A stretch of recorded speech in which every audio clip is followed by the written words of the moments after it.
Quero ver como que o Fernando Seabra vai reagir às críticas, principalmente. O quanto isso vai afetar o... Ele já falou que não se importa muito com o que está sendo dito, né, fora. Mas Parabéns, eu já falei aqui que acho difícil que não se importe. E ele sabe da pressão, né?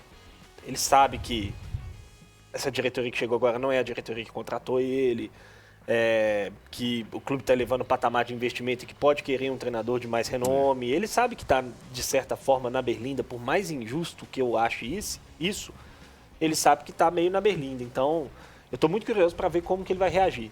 Se vai tentar impactar com muitas mudanças e tentar acalmar um pouco essa pressão com alguns nomes que as pessoas querem ver no time, ou se ele vai seguir o trabalho dele, que é o que eu acho que devia ser feito. Eu também. E, obviamente, ontem eu estava fazendo um trabalho para grande Sindifisco MG, gravando com eles, e não pude ouvir vocês, mas acho cabido as críticas exageradas. Observações e pontuações devem e podem ser feitas. Ontem eu estava com um enorme Fuscaldi que nos assiste todos os dias. Abraço, Deus me dibre. Voando, hein?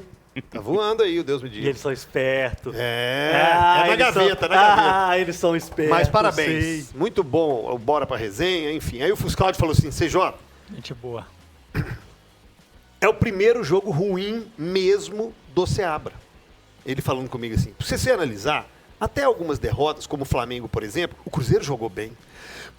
O Cruzeiro amassou o Atlético Paranaense. Era a primeira rodada, mas o Cruzeiro ganhou do Botafogo.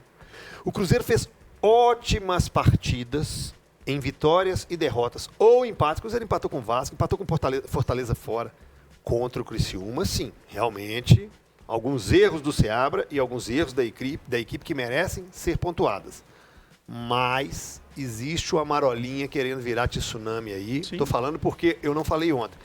Uma pressão exagerada, uma cobrança exagerada já de imprensa e de torcedores, que eu acho cruel, Cabido. Mas é aquilo que a gente já falava aqui há algum tempo, né, CJ? A questão do Seabra é porque ele não tem casca.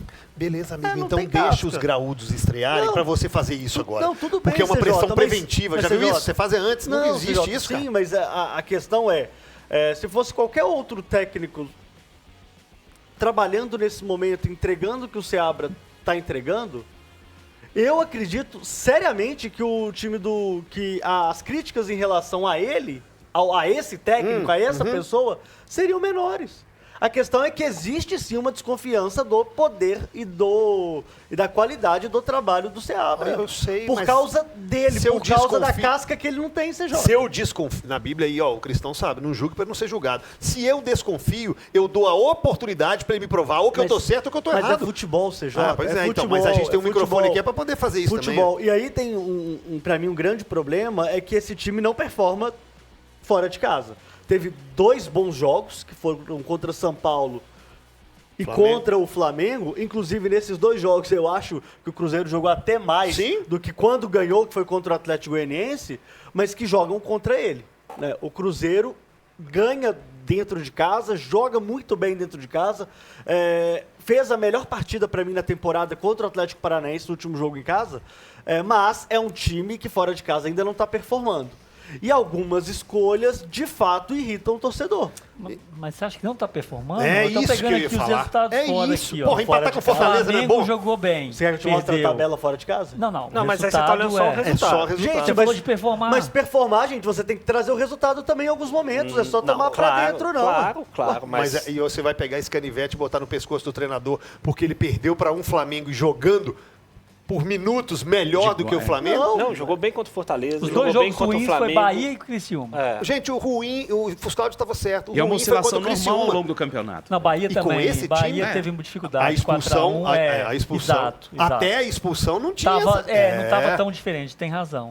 Então, assim, o fora de casa não é tão ruim. Eu entendo Não, que fora se de casa é eu ruim, entendo sim. que se estrear Claro o que Wallace, Matheus Pereira, Cássio e Blá, e Blé, e Bli, Bló e Blu, a cobrança tem que aumentar mesmo. Beleza? Porque o nível vai aumentar, mas existe essa cobrança preventiva. Vamos fazer antes pra pressionar o cara. Pô, aí é sacanagem. Pode falar, desculpa. Não, um bom parâmetro, assim, até para ver o que o Seabra, o que ele tem na mão, quais são as convicções dele, vai ser a escalação desse jogo, eu acho, CJ. contra o Flamengo, Ramiro e Lucas Silva fizeram um grande jogo. Romero teve mais dificuldade. Romero foi o primeiro a sair. Esse jogo, o Romero já foi bem melhor que os dois, e eu ouvi de muita gente, o Romero tá carregando o Ramiro e o Lucas Silva nas costas. Pô, e o Romero saiu em vários jogos, primeiro do que todos eles. Ou junto com o Lucas Silva. É um delírio que não faz o menor sentido. Então, assim, torcedor, ele é normal, né, a memória mais recente dele é o último jogo. Mas não é bem assim a história. O Romero virou o melhor, o Lucas Silva e Ramiro não servem mais. Então, esse jogo, se ele tem convicção no que ele está fazendo, eu acredito que ele mantenha Lucas Silva e Ramiro. Tem um detalhe nessa história. Se ele troca os dois, por exemplo, eu acho que pode ser que ele está sentindo um pouco essa pressão de fora. Tem um detalhe nessa história. A saída do Lucas Silva no intervalo do jogo contra o Criciúma, eu não sei honestamente, eu não sei se foi só questão tática técnica. Eu acho que a toada de jogos tá demais. E alguns jogadores estão começando a sentir fisicamente. Concordo, mas ele falou isso. Acho que fisicamente o time tá começando a sentir e, gente, aí quando o Cruzeiro muda, os titulares são bem questionáveis. Vocês sabem muito bem disso. Os titulares já são questionáveis. Mas quando você vai fazer a rotação também, o nível não se mantém. E aí o Cruzeiro vai sofrer, gente. Com esse time, esquece as contratações, tá? Com esse time, com o treinador, se lá na primeira rodada tivessem te apresentado o contrato, você assinaria com todos os resultados e colocação. Eu coloquei o Cruzeiro em nono, oitavo, décimo. É por aí, CJ. É por aí, CJ. Então não é um trabalho ruim. Não. Eu não falo que o trabalho do Seabra é ruim. Existem ponderações por motivos óbvios. Ok. Porque todo técnico a gente vai ponderar aqui, qualquer um. Mas você não mete uma hashtag, né? Não. Vai pedir a cabeça? Que já tem. Mas não me surpreende ele estar sendo cobrado desse jeito agora. Porque, CJ, é aquilo que eu falei lá atrás. Quando houve a mudança de direção da SAF, ela sai do Ronaldo e ela vem para o Pedrinho BH, eu virei e falei neste programa aqui, nesse mesmo bate-canal, que, gente, o Seabra não é o técnico do sonho destes homens. Não é. E ele é o único que sobreviveu. Ele é o único da diretiva de futebol que se permanece.